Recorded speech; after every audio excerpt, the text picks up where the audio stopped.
Hi there folks, today I'd like to share with you a few of my views on camper and caravan build quality and put the spotlight on the elephant in the room, so to speak. If I were to ask 10 different people what they expect in terms of quality in a van or camper, then I would always get 10 different answers. For some it would be the external finish, for others it will be aspects such as the cabinetry, the push-touch cupboards or the kitchen finish. We're all individuals and as such we all have a collective list of our own personal preferences. So how does any manufacturer in any industry strive to accommodate all those varying combinations of preferences in quality aspects? Well, it's easy. Quality has to start from the ground up, be considered from the design phase through construction, during assembly, and also from raw material procurement to component supply credibility. In short, quality needs to be part of every single aspect of a build from the beginning to the end. Quality is not something that a manufacturer can add on or bolt on, so to speak, at the end of a build to satisfy customers. Consider this for a moment and feel free to pause this video while you contemplate the answer.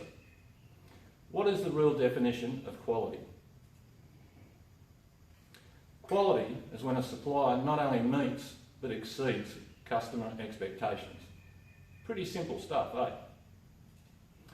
But from what I see on social media platforms, there are obviously a lot of consumers out there who are not at all happy with some aspects of quality standards in the RV industry. A lot of people ask me, why are Aussie-built vans so much more expensive than the imported counterparts?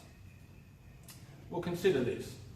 We have Australian standards in place to ensure compliance and quality for all aspects, such as raw material, construction, electrical, LPG gas installation, just to name a few. So when considering the purchase of a new van or camper, ask yourself, would it actually be compliant to the relevant Australian standards? Or would it only be compliant to a mandatory standard such as LPG gas installation? Or is it simply what the manufacturer considered to be sufficient or most cost effective? This in a nutshell, viewers, is why the differences exist in pricing within the RV market. Yes, there are differences in international labour rates, but there also exist differences in operator qualifications, skills and abilities. Yes, there are differences in raw material prices and components, and yet again, there are differences in the quality of those materials and components used. Now, I fully understand that we all need to live within our budgets. Although I sometimes only take a swag instead of a camper, so it's horses for courses. But if you're a discerning traveller that relies on a quality product to get you to your destination and back again with complete reliability, then I'm sure this video might be helpful when considering a purchase. So, let's just consider for a moment one simple aspect, raw materials, in particular steel in this example, because we've all seen the horror stories of failed and broken van chassis, particularly in the off-road sector.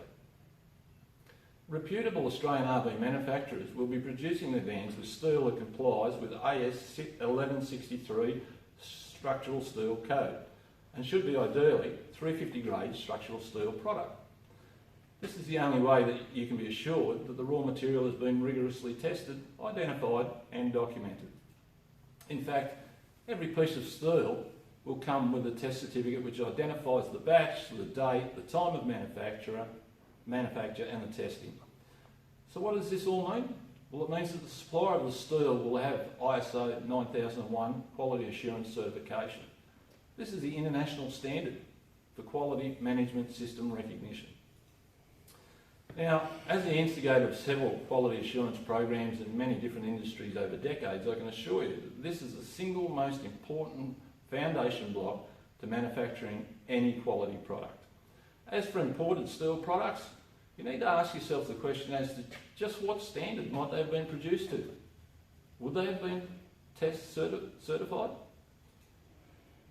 So today we've looked at steel as a raw product, but the truth is that the quality assurance program should also extend to the consumables used to manufacture with that steel. Are the welding wires and welding gases used compliant with AS 1554, for example? Traceability is also a key component of the quality assurance program.